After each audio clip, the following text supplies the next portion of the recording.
Hello and welcome to Leicester Royal Infirmary.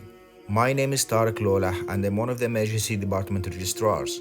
I'm delighted to introduce our quality improvement project to you, which aims at improving discharge information. To explain the idea, let's see what happened to Mr. Brown.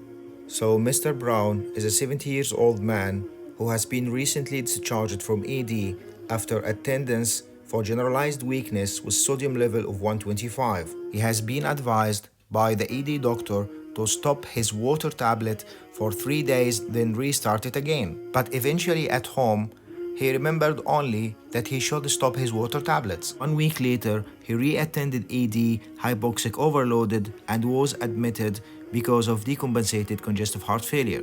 Let's see also what happened with Aisha. Aisha is a 30 years old lady who suddenly had a sharp chest pain with difficulty in breathing, but discharged from ED because her chest X-ray, trope I, and D-dimer were all normal. She traveled to London next day, then presented to A&E with similar pain which was not yet controlled. To make sure that she is safe to go home, doctors in A&E had to repeat all the above-mentioned investigations. So, how can we avoid these issues? Simply by giving patients a discharge letter.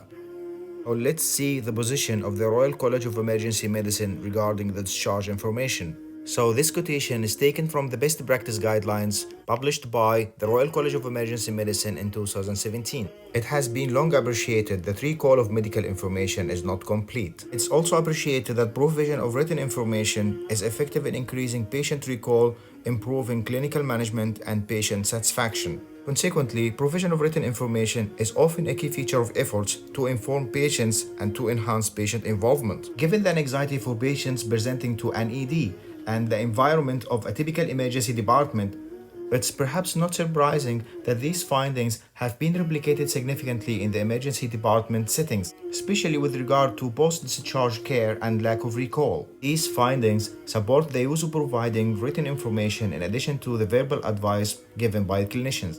The Royal College of Emergency Medicine concluded in the same document that all patients should receive discharge advice in both written and verbal formats, and this should be documented clearly in the clinical records. So, how does it work?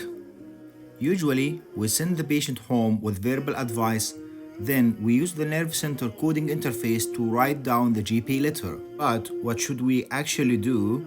We should do the coding while the patient is still in ED to include the necessary advice in the GP notes space, print it, and give it to the patient. Then the patient will be ready to depart physically from AD and electronically from the nerve center more safely. So, how can we document we have given a letter?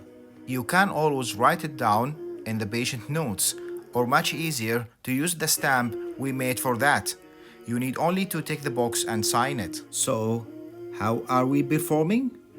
Unfortunately, we are still behind in acceptable figures as our latest survey showed that we do give a discharge letter to only 18% of our patients.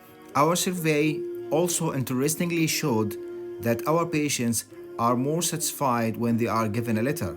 So, after all, if you think that giving a discharge letter is optional, we believe you need to reconsider it. It is actually a requirement rather than an option because 1. It is an RChem guideline based. 2. It enhances our patient safety and satisfaction.